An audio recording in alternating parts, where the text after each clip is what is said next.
الحمد لله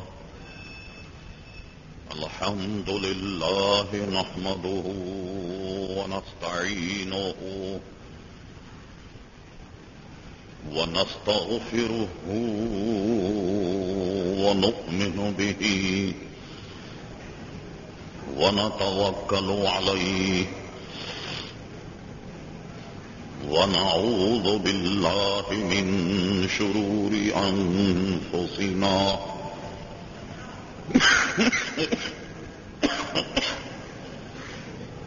ومن سيئات أعمالنا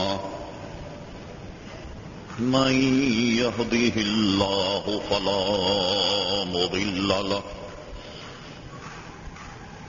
ومن يضلله فلا هادي له ونشهد أن لا إله إلا الله وحده لا شريك له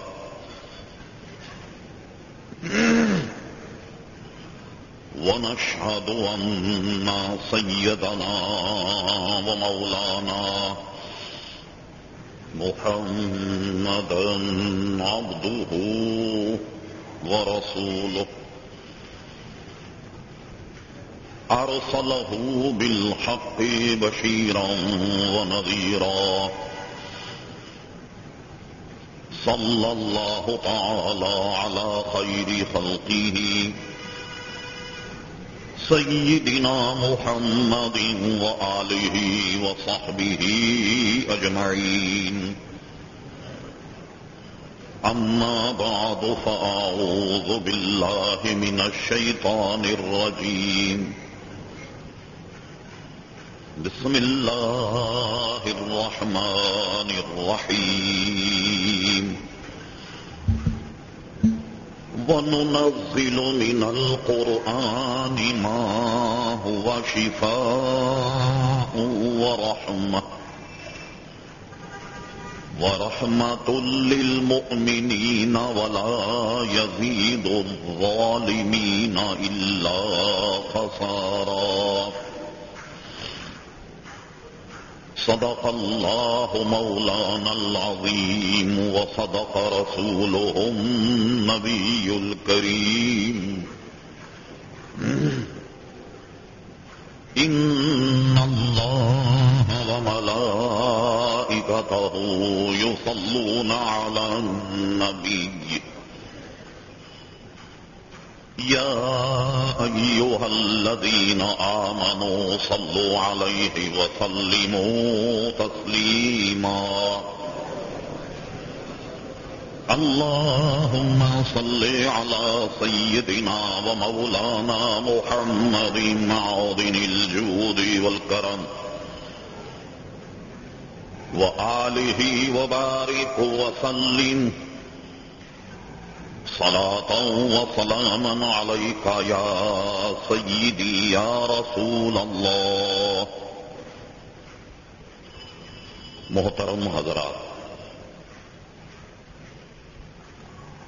رمضان مقدس کے بعد قرآن مجید فرقان حمید کے حوالے سے کچھ مضامین زیر بحث. قرآن مجید فرقان حمید کے فضائل و مناقب، اس کا آج تک محفوظ رہنا اور دیگر امور پر گزشتہ جمعوں میں ہم نے کلام کیا.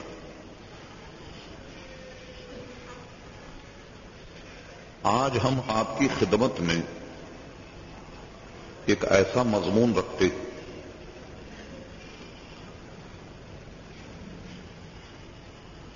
کہ جس کی ہم سب کو سخت ضرورت، اور اگر اس پر ہم نے عمل کر لیا بے شمار آفتوں سے، بے شمار حادثات سے بچ جائیں گے. آج مجھے جو بات عرض کرنی ہے وہ یہ ہے کہ عموماً آپ نے دیکھا کہ بڑے بڑے ادارے مختلف اپنے اپنے شعبے کی معلومات کے لیے کچھ سیمینار قسم کے پروگرام منعقد کرتے ہیں۔ آغا خان یونیورسٹی کراچی، آغا خان اسپتال ایک بہت مشہور ہے، آپ جانتے۔ آغا خان یونیورسٹی نے آج سے 2 سال پہلے ایک بہت ہی عظیم الشان سیمینار منعقد کیا،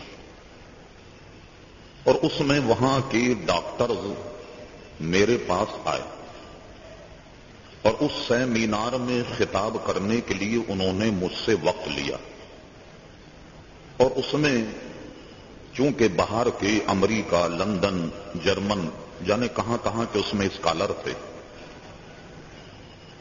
تو انہوں نے مجھ سے یہ کہا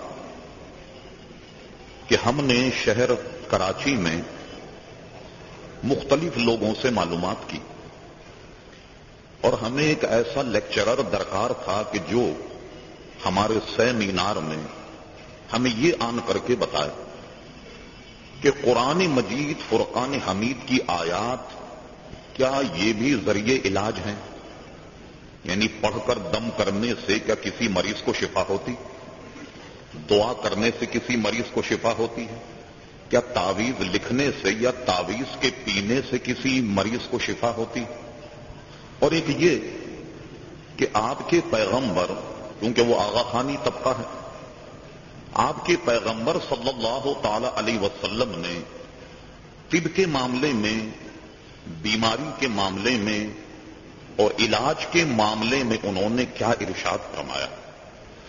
یعنی عنوان یہ سمجھ لیجئے کہ قرآن مجید ذریعے علاج ہے یا نہیں، مختصر اس کا عنوان۔ تو وہاں ہم نے آغا خان یونیورسٹی میں 45 منٹ لیکچر دیا، اور تقریباً آدھ گھنٹہ جو ڈاکٹر، جو اسکالر وہاں موجود تھے، اپنے مضمون سے متعلق آدھ گھنٹہ ان کے سوالوں کا جواب دیا، جو ریکارڈ میں موجود ہے۔ اور آغا خان یونیورسٹی نے یہ کہا کہ ہم اس پر تحقیق کریں گے، اس کو ہم نے ریکارڈ کر لیا۔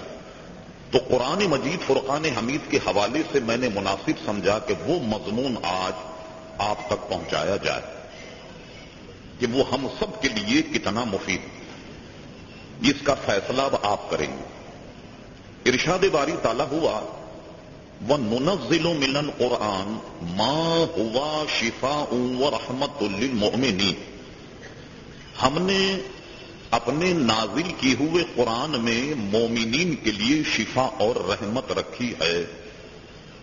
اب اس قرآن مجید فرقان حمید میں روحانی بیماریوں کا علاج ہے اور جسمانی بیماریوں کا بھی علاج ہے، جیسا کہ ہم آگے عرض کریں۔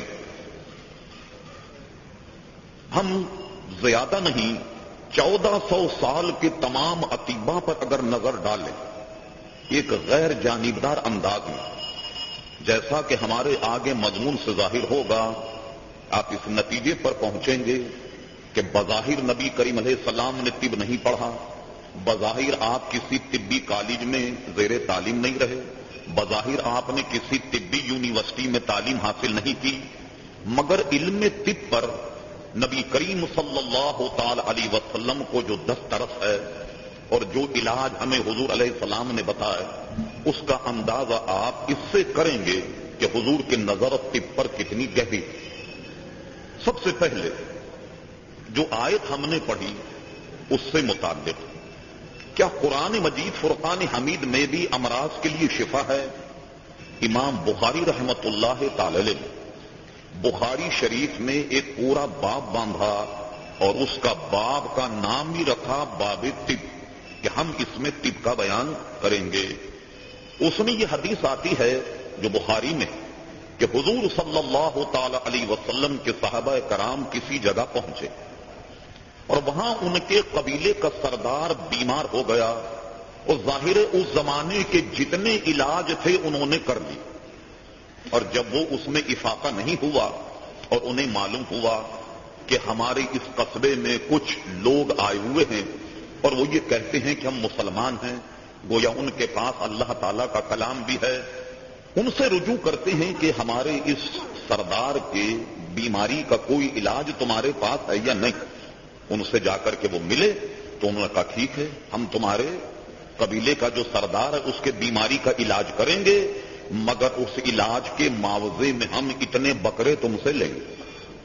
انہوں نے کہا ہمیں منظور, علاج اگر ہمارا ہو گیا تو ہم تمہیں اتنے بکرے تمہارے منہ مانگے ہم تمہیں دے دیں گے. وہ صحابی وہاں پہنچے اور پہنچنے کے بعد انہوں نے اس پر سورہ فاتحہ پڑھ کر کے دم کر دیا اور وہ مریض بالکل اچھا ہو گیا. اس سے معلوم ہوا کہ قرآن مجید فرقان حمید کی صورتیں پڑھ کر اگر مریض پر دم کیا جائے تو مرض میں اس کے افاقہ ہوگا.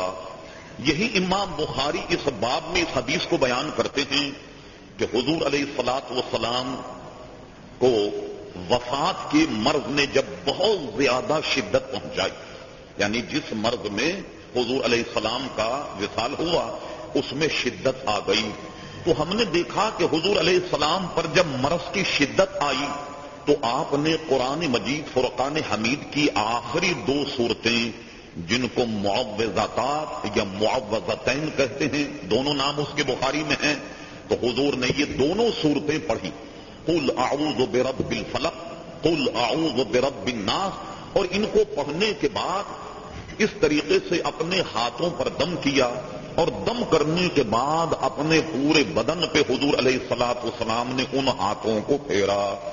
اس سے 2 باتوں کا پتہ لگا. ایک بات تو یہ کہ نبی کریم صلی اللہ تعالی علیہ وسلم کا ایسا کرنا, اس سے پتہ لگا کہ مریض اگر کچھ صورتوں کو ہاتھ پر دم کر کے اپنے بدن پر پھیرے تو یہ حضور کا طریقہ ہے اور سنت سے ثابت ہے اور یقیناً اس سے بیماری میں افاقہ ہوگا.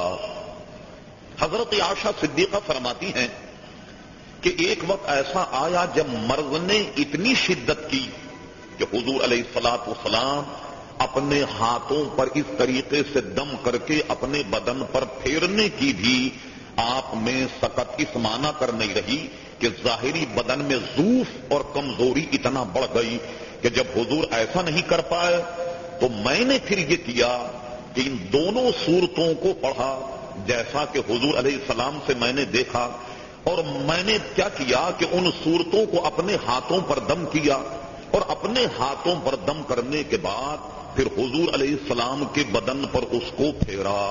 اس سے ایک بات یہ ثابت ہوئی کہ اگر مریض اپنے ہاتھوں پر دم کر کے مریض پر اپنے ہاتھوں کو پھیرے تو اس میں بھی شفا ہے, جیسا کہ بخاری شریف کی حدیث سے عزیزان گرامی پتہ لگا. چونکہ ہمارے پاس وقت کی کمی اور مضمون ہے بہت لمبا, اس سے ہم نے صرف یہ آپ کو بتایا کہ قرآن مجید فرقان حمید میں جہاں دلوں کے لیے شفا ہے, جہاں روحانی امراض کے لیے شفا ہے, وہیں بیمار جو ظاہری بدن کی بیماریاں ہیں ان میں بھی قرآن مجید فرقان حمید میں شفا ہے. اب ہم صرف نکات عرض کر کے آگے کی طرف چلتے. مثلا آپ نے دیکھا کہ کسی کو کوئی مرض اگر سمجھ میں نہ آئے تو قرآن مجید فرقان حمید میں قرآن کے حوالے سے 5 آیت شفا, ان کو زعفران سے لکھ کر اگر مریض کو پلا دیا جائے تو ایسا مرض جو کسی کے سمجھ میں نہ آ رہا ہو, آیات شفا کے مسلسل پلانے سے اللہ تبارک و تعالی اس کے مرض میں افاقہ فرمائے گا. اسی طریقے سے قرآن مجید فرقان حمید کی ایک سورت جو ابراہیم علیہ السلام پر جب وہ آگ میں ڈالے جا رہے تو اس وقت اللہ تعالیٰ کا حکم آیا, قلنا یا نار کونی بردم و سلام علی ابراہیم, اے آگ ابراہیم علیہ السلام پر ٹھنڈی ہو جا. تو کہتے ہیں بخار بھی ایک آگ ہے, اور اگر بخار والے مریض پر اس کو پڑھ کر پھونکا جائے قلنا یا نار کونی بردم و سلاما, تو اللہ تبارک و تعالی اس آیت کی برکت سے بخار والے کو افاقہ عطا فرماتا ہے. یا یہی زعفران سے لکھ کر کے اگر پلا دیا جائے تو مریض کو افاقہ ہوگا. اس کو ہم نے اس لیے عرض کیا کہ جو آیت ہم نے تلاوت کی اس کا تسلسل نہ ٹوٹنے پائے. صرف اس سے یہ ظاہر ہو گیا کہ قرآن مجید فرقان حمید جہاں اس میں ہدایت ہے، جہاں اس میں آیات محکومات ہیں، جہاں اس میں بے شمار مسائل ہیں، حیض و نفاس کے مسائل ہیں، ترکے کے مسائل ہیں، نماز روزے حج اور زکوٰۃ کے مسائل ہیں، انسانی اپنی معاملات اور معاشرتی مسائل ہیں، وہاں قرآن مجید فرقان حمید میں طب کے مسائل بھی موجود ہیں. یعنی یہ کہ اگر کوئی بیمار ہو تو قرآن مجید فرقان حمید کے ذریعے سے اس کا علاج کیا جا سکتا ہے. اب آپ آئیے طب کے حوالے سے نبی کریم علیہ الصلوۃ والسلام کیسے طبیب اعظم ہیں اور طب پر کتنی گہری نظر ہے، اس میں ہم صرف ایک حوالہ پیش کر کے آگے چلتے ہیں. صرف نمونے کے طور پر کہ آپ کی نظر امراض اور بیماری اور طب پر کتنی گہری تھی اس کو ہم عرض کرتے ہیں. بخاری شریف کی ایک حدیث میں ہے، حدیث ہم بعد میں بیان کریں، جو مضمون موجود ظاہری طب یہاں الحمدللہ کئی ڈاکٹر حضرات بھی موجود ہوتے ہیں. یہ اطباء یعنی ڈاکٹر سائنٹسٹ جتنے بھی محققین ہیں انہوں نے مرض جذام پر تحقیق کی، جس کو کوڑ بھی کہتے ہیں، برز بھی کہتے ہیں، اور عربی میں اس کو جذام کہتے ہیں. جس کو جذام ہو اس کو جذامی کہتے ہیں. ڈاکٹر حضرات نے جب اس پر تحقیق کی کہ اس کا جراثیم کیسا ہے اور کس طریقے سے یہ پیدا ہوتا ہے، یہ تو ہم بعد میں بتائیں. اس پر تحقیق کرنے کے بعد تمام سائنٹسٹ نے اس دنیا میں کہ جس میں خورد بین الیکٹرانک یعنی قریب سے دیکھنے کا آلہ اتنا حساس دریافت ہو گیا کہ کیسی ہی چیز کو اگر آپ ملاحظہ فرمائیں وہ کتنا ہی باریک جراثیم ہو وہ اس کو کیچ کر لے گا، بتا دے گا کہ یہ ہے. تو محققین نے لکھا کہ جذام کے جراثیم کو جب ہم نے پکڑا اور اس کو دیکھا تو وہ جذام کا جراثیم اتنا باریک ہے کہ سوئی کی نوک پر 700 جراثیم بیٹھ سکتے ہیں. یہ جو کوڑ پھیلتا ہے اس کا جراثیم اتنا باریک ہے کہ ہمیں اور آپ کو تو کیا نظر آئے، خورد بین کے ذریعے سے اس کو دیکھا جائے تو وہ اتنا باریک اور اتنا مہین ہے کہ سوئی کی نوک پر سینکڑوں جراثیم بیٹھ سکتے ہیں. ایک بات خورد بین دا کہتے ہم نے جب جراثیم کو دیکھا جذام والے تو ہم نے دیکھا کہ اس کی شکل بالکل شیر جیسی ہے. اس جراثیم کی شکل جو ہے وہ بالکل شیر کی طریقے سے، جیسے شیر ہو ایسا وہ جراثیم ہے. جب خوربین سے اس کو دیکھا، یہ ڈاکٹر حضرات اس کی تحقیق کریں گے اور اگر نہ ہو تو وہ جراثیم کی تحقیقات پر جو کتب ہے اس میں وہ اگر تلاش کریں گے تو اس کی تحقیق ہوگی کہ ہم نے یہ بات درست کہی ہے. چلیے یہ تو موجودہ سائنس اور سائنٹسٹ کا قول ہے. اب آئیے نبی کریم علیہ السلام کا ارشاد. اب دیکھیے بخاری شریف میں کتاب الطب میں یہ حدیث موجود ہے کہ حضور علیہ السلام نے ارشاد فرمایا جس آدمی کو جذام ہو، جو جذام کی بیماری ہو، اس آدمی سے ایسے بھاگو جیسے شیر سے بھاگا جاتا. غور فرمائے اب آپ اس نئی تحقیق کو ملاحظہ کیجئے. اللہ اللہ پیارے مصطفیٰ کے قول کو دیکھیے تو ارشاد فرمایا کہ تم جذامی سے ایسے بھاگو جیسے کہ شیر سے بھاگا جاتا ہے. یعنی یہ لگتا ہے کہ یہ بیماری قرب و جوار میں رہنے والوں کو شاید اثر کرتی ہے تو اس سے اتنا دور رہو اور ایسا بھاگو جیسے شیر سے بھاگا جاتا ہے.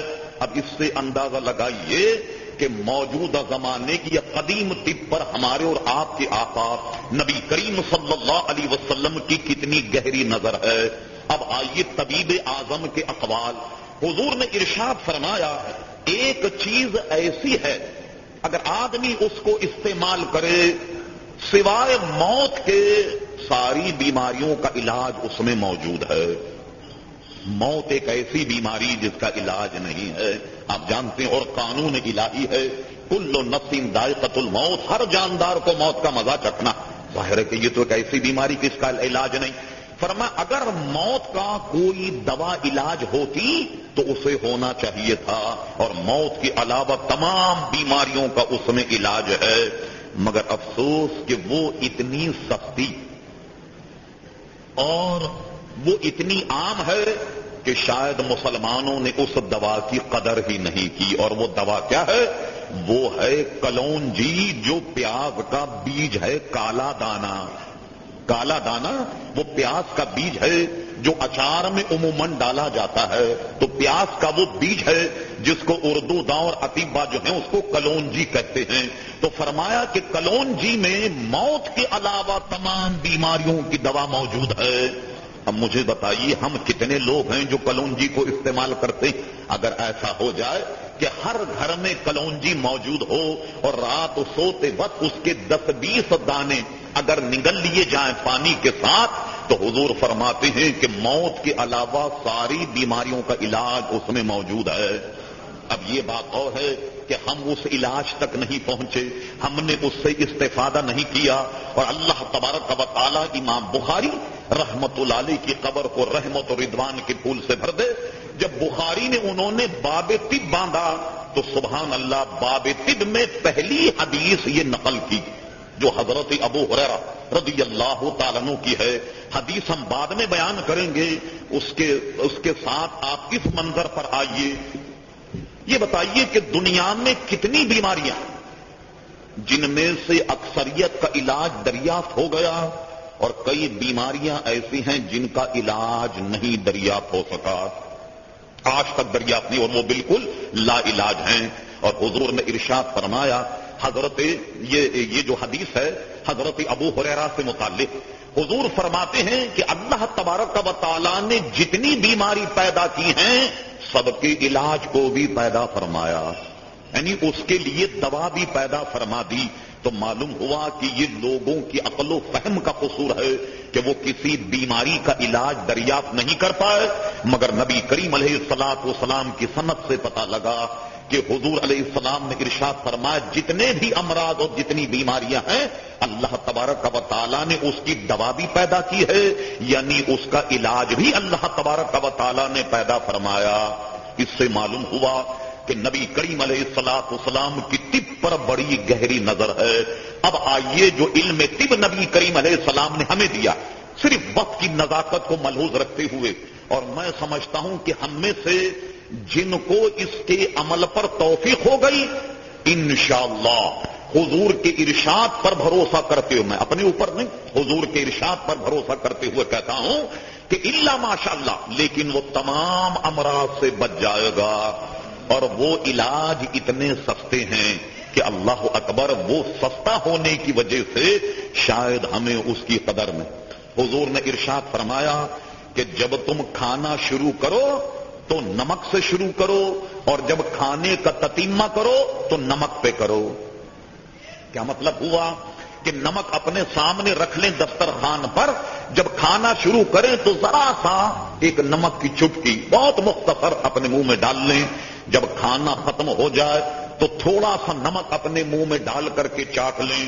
حضور ارشاد فرماتے ہیں کہ نمک میں 70 بیماریوں کا علاج ہے، اور فرمایا آپ نے کہ گویا کھانا شروع کرنے سے پہلے تھوڑا سا نمک کھا لیجئے اور کھانے کے بعد ذرا سا نمک کھا لیں تو 70 قسم کی بیماریوں سے اللہ تبارک و تعالی اس بیمار کو محفوظ رکھے گا۔ ایک تو یہ کہ نمک میں جو کچھ ہے سو ہے، لیکن سارا اثر تو پیارے مصطفیٰ کی زبان میں ہے۔ ارشاد فرما دیا کہ اس میں 70 بیماریوں کا علاج ہے، تو ایسا شخص 70 بیماریوں سے بچ جائے گا۔ ہم نے علماء کا اس پر عمل دیکھا، سبحان اللہ۔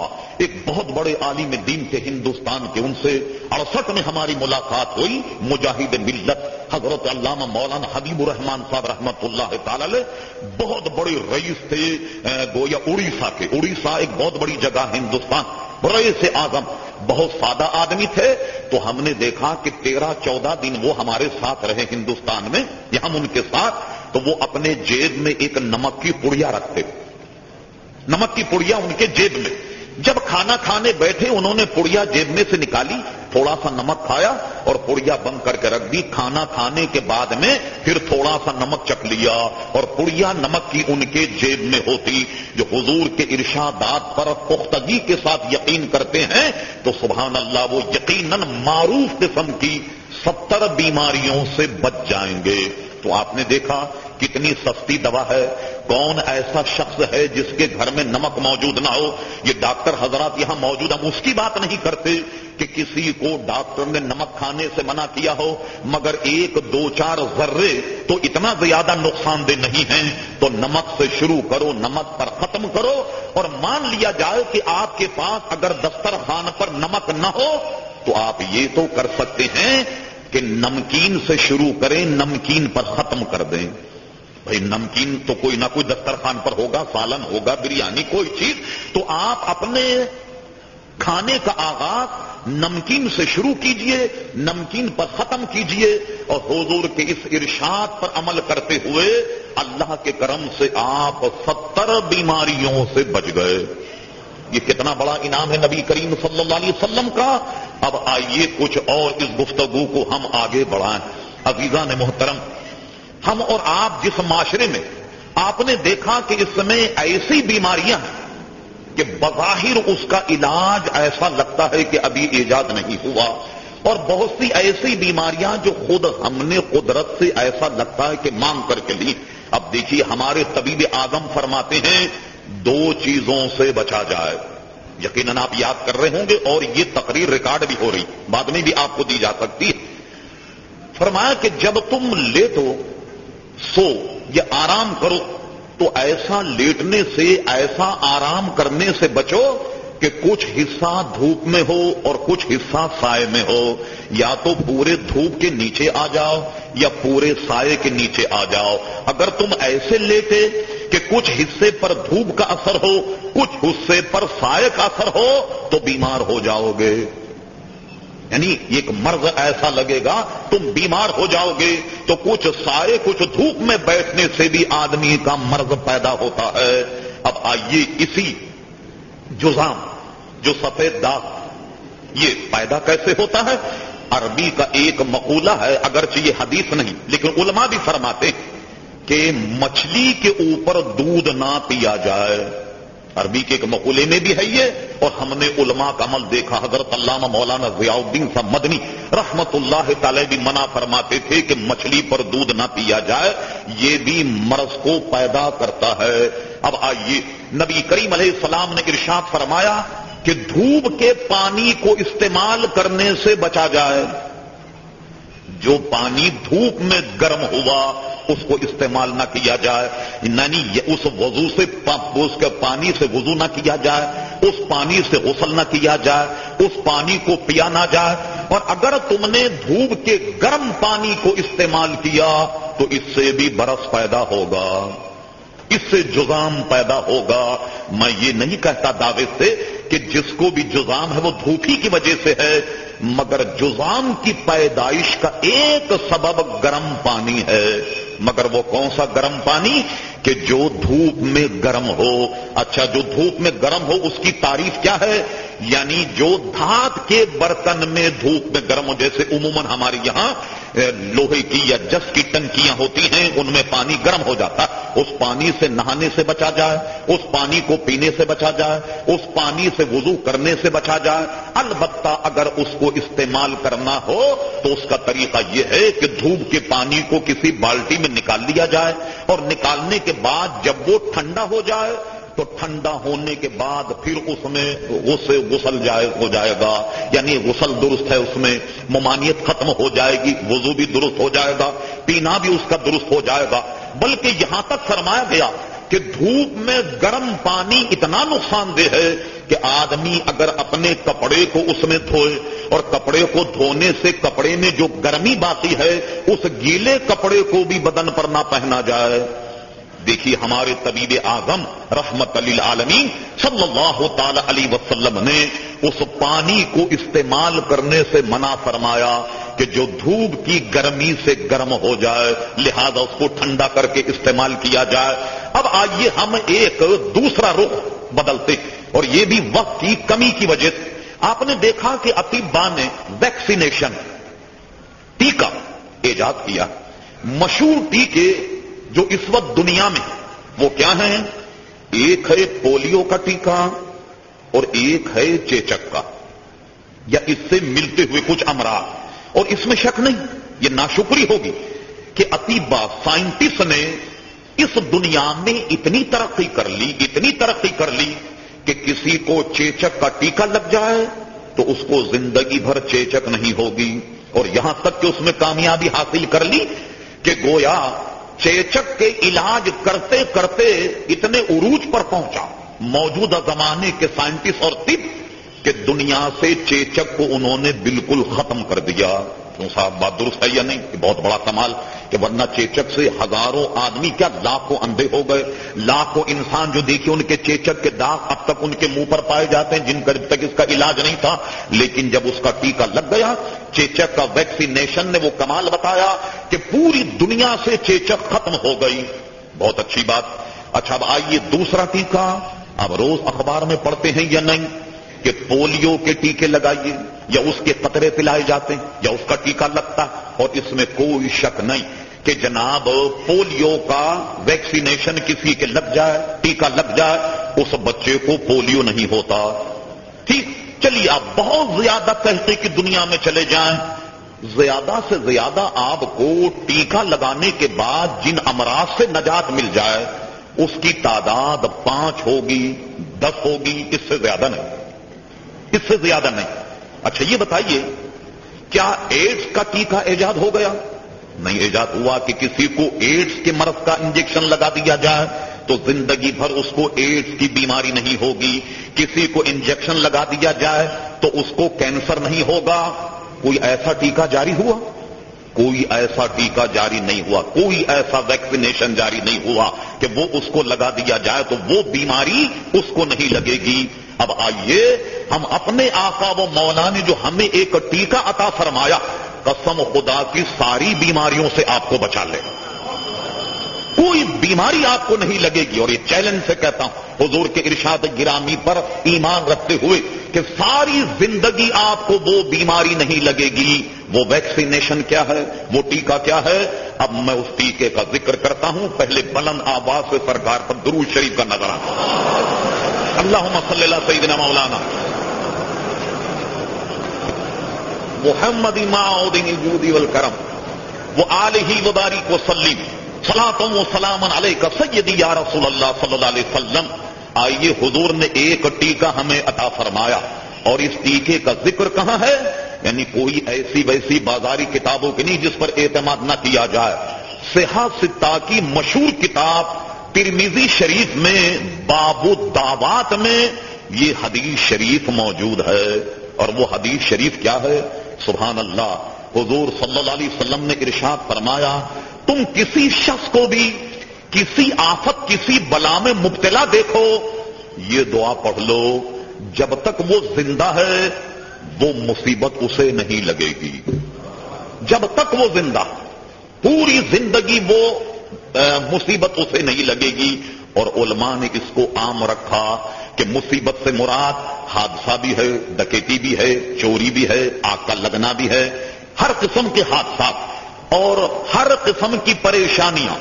اور پریشانی ظاہر ہے، بیماری بھی ایک بہت بڑی پریشانی، اور کراچی میں آدمی بیمار ہو جائے، کوئی ڈاکٹر اگر ہمدرد ہو تو الحمدللہ، ورنہ آپ جانتے ہیں کہ ڈاکٹر حضرات جو ہیں ان کی فیسیں کتنی وسیع اور عریض ہیں کہ عام آدمی جو ہے وہ ظاہر ہے کہ اس کے برداشت میں نہیں۔ یہ مسائل سب آپ کے سامنے۔ چلیے، بیماری بھی ایک بلا ہے تو علماء نے اس کو اس میں شامل رکھا، اور سبحان اللہ وہ کیا ہے؟ مثلاً کوئی آدمی آئے آپ کے پاس، مولانا صاحب میرے گھر میں آگ لگ گئی، اسے دیکھ کر وہ دعا پڑھو۔ مولانا صاحب میرے بھائی کا حادثہ ہو گیا، اسے دیکھ کر وہ دعا پڑھو۔ کوئی مریض آپ کو نظر آئے کینسر ٹی بی کا، اسے دیکھ کر دعا پڑھو۔ کوئی مریض برف کا نظر آئے، اسے دیکھ کر دعا پڑھو۔ کوئی ہارٹ اٹیک کا مریض نظر آئے، اس کو دیکھ کر کے دعا پڑھو۔ ہارٹ سرجری کسی کی ہوئی کوئی مریض آپ کے سامنے آ جائے، اسے دیکھ کر وہ دعا پڑھ لو۔ اللہ اکبر، ساری بیماریوں کو دیکھ کر جو آدمی اس بیمار کو دیکھ کر یہ دعا پڑھ لے تو حضور ارشاد فرماتے ہیں کہ جب تک وہ زندہ ہے گویا وہ بیماری یا وہ مصیبت اسے نہیں لگے گی۔ اور وہ کیا ہے؟ اور آگے حدیث میں ہے کہ حضور نے فرمایا مگر جب یہ دعا پڑھو تو کوشش یہ کرو کہ سامنے والا اس دعا کو نہ سنے۔ کہ جس کو دیکھ کر وہ تم دعا پڑھ رہے ہو وہ نہیں سنے، اس لیے کہ وہ اگر عربی جانتا ہوگا تو شاید اس کے دل میں کچھ آپ کے متعلق اچھا وہ نہیں ہوگا کہ مجھے دیکھ کر کے یہ پڑھ رہا. اور وہ دعا یہ ہے، حضور نے ارشاد فرمایا کسی مصیبت زدہ مریض کو دیکھ کر گویا یہ پڑھ لو، الحمدللہ الذی عافانی مما ابتلاک بہ وفضلنی علی کثیر ممن خلق تفضیلا. الحمدللہ الذی، اللہ تبارک و تعالیٰ کی تعریف کرتا ہوں میں کہ جس مرض میں اس کو مبتلا کیا، اللہ تبارک و تعالیٰ نے مجھے اس مرض سے عافیت بخشی، اور بے شمار اپنی مخلوق پر اللہ تبارک و تعالیٰ نے مجھے فضیلت عطا فرمائی. میں اپنے اس رب کی تعریف اور توصیف بیان کرتا ہوں. یہ مختصر ایک لائن یا دو لائن کے کلمات کسی مریض کو دیکھ کر پڑھ لیں، میں منبر شریف پر بیٹھ کر آپ کو ضمانت دیتا ہوں کہ کینسر کے مریض کو دیکھ کر پڑھ لو، زندگی بھر کینسر نہیں ہوگا. ارے ہارٹ والے مریض کو دیکھ کر پڑھ لو، زندگی بھر نہیں ہوگا. بلڈ پریشر کے مریض کو دیکھ کو پڑھ لو، زندگی بھر. ایمان سے کہیے کوئی طبیب ایسی ضمانت دے سکتا جو ہمارے طبیب اعظم نے ضمانت دی ہے؟ سبحان اللہ سبحان اللہ. اب آئیے حضور کی ٹپ پر کتنی نظر. یہ ہم نے اپنے لیکچر میں جناب آغا خان یونیورسٹی کے پورے پروفیسروں سے پوچھا اور پھر اپنے آقا کا ارشاد بتایا. میں نے کہا یہ بتائیے کہ آنکھ کا ایک مرض ہے جسے کہتے ہیں آشوب چشم، جس میں آنکھ سے پانی جاری ہو جاتا ہے، اور اگر آشوب چشم کو روکا جائے تو آدمی اندھا ہو جائے. یہ جتنا فاسد قسم کا مواد ہے آنکھ سے یہ نکل جاتا ہے. انہوں نے کہا بالکل صحیح آپ نے کہا. میں نے کہا یہ بتائیے کہ نزلہ اگر کسی آدمی کے پھنس جائے، کسی آدمی کو نزلہ نہ ہو کتنا نقصان دہ ہے؟ سارے پروفیسر جو بیٹھے انہوں نے کہا بالکل نقصان دہ ہے جناب. اگر آدمی کے نزلہ ہو جائے تو یہاں جم جاتا ہے، یہاں تک کہ آپریشن کر کے نزلے کو ربڑ کی طریقے سے کھینچ کر نکالا جاتا اگر یہ مواد ناک سے نہ نکلے. دو مرض. تیسرا مرض آپ نے دیکھا کہ خارش ہو جاتی. ہمارے یہاں فرنٹیئر میں بڑی معذرت کے ساتھ جو پٹھان ہیں وہ جب خارش ہو تو بڑے خوش ہوتے، کہنے لگے ایسے کھجانے میں بڑا مزہ آتا، کھجانے میں جو ہے وہ بڑا مزہ آتا ہے. تو یہ بیماری کوئی اتنی بری نہیں، لیکن ہوتا کیا ہے کہ جب آپ خارش میں اس طریقے سے کھجائیں گے، خون کا جو فاسد مادہ ہے وہ خارش کے ذریعے سے بدن سے نکل جاتا ہے، اور وہ اگر رک جائے تو آدمی کے لیے بڑا نقصان دہ ہوگا. اللہ اللہ. کوئی ایک ادا ہے پیارے مصطفیٰ کی جس کا ذکر کیا جائے. فرمایا گیا کہ سارے دنیا کے مرض کو دیکھ کر یہ دعا پڑھی جائے، مگر علماء فرماتے خبردار 3 مریضوں کو دیکھ کر یہ دعا نہیں پڑھی جائے. ایک تو نزلے والے کو دیکھ کر یہ دعا نہ پڑھی جائے، اس لیے کہ نزلہ رحمت ہے کہ آدمی کا دماغ ہلکا ہو جاتا ہے. فاسد قسم کی رطوبت جو دماغ میں چڑھ جاتی ہے وہ اس کے ذریعے سے نکل جاتی ہے. دوسرا فرما آشوب چشم، جس کو آشوب چشم ہو اس کو دیکھ کر کے یہ دعا نہ پڑھی جائے. اگر آشوب چشم میں یہ پانی رک گیا تو رکنے کی وجہ سے آدمی کے اندھا ہونے کا خطرہ ہے. اور فرما کسی آدمی کو خارش ہو رہی ہو، خارش اور کھجلی کو دیکھ کر یہ دعا نہیں پڑھی جائے، اس لیے کہ وہ اگر رک گئی تو آدمی کے بدن میں پھر ایسی خارش پیدا ہوگی کہ سوئی کی طریقے سے وہ اندر وہ مادہ جو ہے وہ چبھے گا اور اس کی وجہ سے آدمی کو نقصان ہوگا. اللہ اکبر. ہمارے طبیب اعظم کی طب پر کتنی گہری نظر ہے، مرض پر کتنی گہری نظر ہے کہ جہاں فرمایا کسی مریض کو دیکھ کر یہ دعا پڑھ لی جائے، فرما خبردار مگر 3 مریضوں کو دیکھ کر کے یہ دعا نہیں پڑھنی چاہیے. دیکھیے صاحب ہے کتنی عجیب و غریب بات. اب آئیے اور ذرا سا اس گفتگو کو آگے چلائیے. ہم نے باہر کا دورہ کیا، کوئی فضیلت کی بات نہیں. امریکہ میں سب سے مہنگا ترین اجلاس دانت کا. تو لوگ کیا کرتے ہیں، کیونکہ دانت میں کبھی کبھی زندگی میں تکلیف ہوتی ہے اس لیے وہ سارا انشورنس تو اپنا کرواتے ہیں امراض کا، لیکن دانت کا انشورنس نہیں کرواتے. آپ حیران ہوں گے بعض ہمارے یہاں کے رہنے والے امریکیوں کو ہم نے کہتے سنا کہ بھائی میں پاکستان آ رہا ہوں. بھائی کیسے؟ ایک دانت میں تکلیف. بھائی یہاں کیا ڈاکٹر موجود نہیں؟ انہوں نے کہا یہاں جتنا علاج ہوگا اتنے پیسے میں پاکستان کا امریکہ کا کرایہ بھی نکل آئے گا اور دوستوں سے ملاقات بھی ہو جائے. اتنا مہنگا علاج. اب آئیے ہمارے علماء نے اس کا علاج لکھا. اللہ اللہ. اعلی حضرت امام اہل سنت مجدد الدین و ملت مولانا شاہ احمد رضا خان فاضل بریلوی رحمت اللہ علیہ نے اپنے ملفوظات میں لکھا، اور یاد رکھیے اس کو، فرمایا جب ہم وتر کی نماز پڑھیں تو وتر نماز میں پہلی رکعت میں اذا جاء یہ سورت پڑھیے، دوسری رکعت میں تبت یدا اس سورت کو پڑھیے، تیسری میں قل هو اللہ احد، یہ تین صورتیں وتر میں اپنے اوپر لازم کر لیں۔ امام اہل سنت کہتے ہیں اگر اس کی عمر نے وفا کی تو انشاءاللہ 100 برس کی عمر میں گنا کھائے گا، وہ دانت اتنے مضبوط ہوں گے کہ 100 برس کی عمر میں گنا کھائے گا۔ میرے ساتھ ایک لطیفہ یہ ہوا کہ جب سے میں نے اسے پڑھا کوئی دانت کا مرض نہیں، اس سے پہلے میرے دانت میں تکلیف ہوئی، میں 82 میں ساؤتھ افریقہ کے دورے پہ تھا، تو وہاں چونکہ دندان ساز بہت عمدہ قسم تھے، میں دانت بنوانے کے لیے گیا، ایک صاحب لے گئے، تو اس نے میرے دانتوں پر جب بجا کر کے دیکھا اسے بڑا تعجب ہوا کہ آپ کے دانت اتنے مضبوط، تو میں نے اسے بتایا کہ ہمارے شیخ نے یہ علاج لکھا، تو میں یہ علاج یہ دعا میں پڑھتا ہوں، اس کے بعد میرے دانت میں تکلیف نہیں، اتنے مضبوط دانت، بجا کر اس نے دیکھ، کہنے لگے وہ طریقہ کیا ہے؟ تو میں نے اس کو وہ طریقہ بتایا، اس بیچارے نے انگریزی میں لکھا، اور لکھنے کے بعد مجھ سے کہنے لگا مولانا میں اس پہ خود تو عمل کروں گا مگر لوگوں کو نہیں بتاؤں گا۔ میں نے کہا کیا بات؟ کہنے لگا اگر میں نے یہ لوگوں کو بتا دیا تو کیا گھاس کھاؤں گا؟ جب سبھی کے دانت مضبوط ہو گئے تو میں کھاؤں گا کہاں سے؟ میں نے کہا یہ تمہاری کنجوسی ہے، یہ ہمارے پیارے مصطفیٰ کی ادا ہے اور تمہیں بتانا چاہیے، اور روزی دینے کا مالک اللہ تبارک و تعالی۔ اور آگے چلیے، یہ آنکھوں کے امراض کتنے؟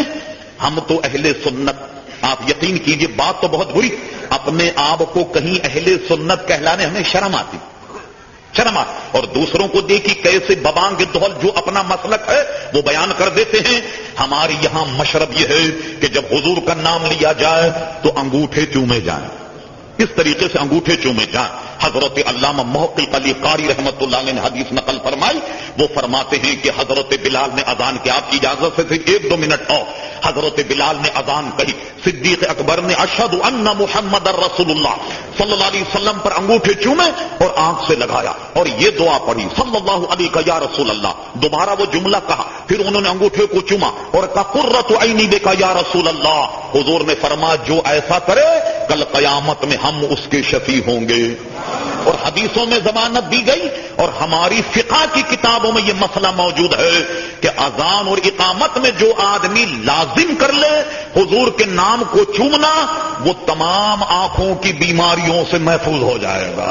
اللہ اللہ، اگر ان چند عزیزان گرامی اصول کو اپنا لیا جائے تو مجھے بتائیے ہزاروں بیماریوں سے ہماری نجات ہو جائے، سینکڑوں امراض سے ہماری نجات ہو جائے، سینکڑوں حادثات سے ہماری نجات ہو جائے۔ اصل میں ہم یا تو دین کو نہیں سمجھ پائے، مقام مصطفیٰ کو نہیں سمجھ پائے، تو دامن مصطفیٰ سے اتنا وابستہ ہو جاؤ کہ اپنی زندگی کی ہر ادا پیارے مصطفیٰ کی اداؤں میں ڈال لو، پھر دیکھو اللہ کی رحمتیں کیسے نازل ہوتی، پھر دیکھو کہ اللہ تبارک و تعالیٰ کی برکتیں کیسے نازل ہوتی ہیں۔ اس سے مختصر مضمون سے آپ نے سمجھ لیا کہ ہمارے طبیب اعظم یعنی نبی کریم صلی اللہ علیہ وسلم کی علم طب پر کتنی گہری نظر ہے، اور اگر ہم نے اس پر عمل کر لیا بے شمار آفتوں سے، بے شمار بیماریوں سے بچ جائیں گے، اور مجھے امید ہے کہ آپ اس پر عمل کریں گے۔ اچھا، اب کل مجھے یہ احساس ہوا کہ میں جب یہ تقریر کروں گا تو اب آپ لوگ کہیں گے مولانا وہ دعا دیجیے، بھئی ہوگا یا نہیں ہوگا؟ اس لیے میں نے کافی تعداد میں چھاپ کر کے وہ دعا آپ کے لیے تیار رکھی ہے۔ جب یہاں سے جائیں تو دونوں راستوں پر ہمارے بچے کھڑے ہوں گے، دعا کا یہ کارڈ لیتے ہوئے جائیے اور انشاءاللہ آپ دعا دیتے رہیے۔ وما علینا الا البلاغ۔